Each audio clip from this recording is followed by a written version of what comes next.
Hi, I'm Tim Wambach with Handicap This, and today I'm in Sheboygan, Wisconsin with Dr. Mike Saatkamp, and we're talking about his product, Parenting, Movement, and Nutrition. So in your training program, how do you teach parents movement?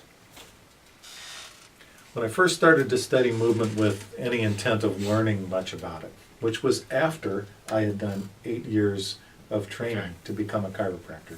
And I learned all the therapeutic movements, and I understood what needed to be done to treat an injury.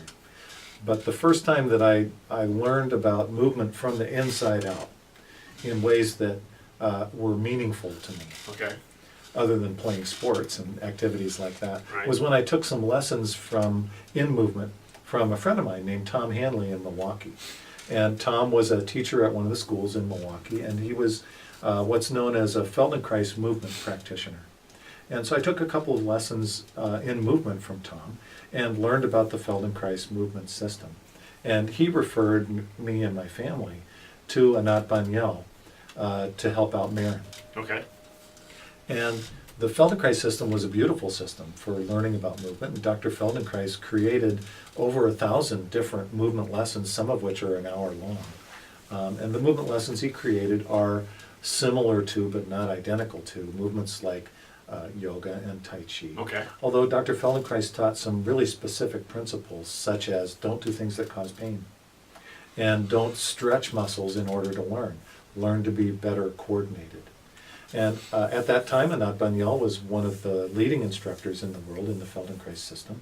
She's gone on to build her own. And I hope someday to be able to study with Anat.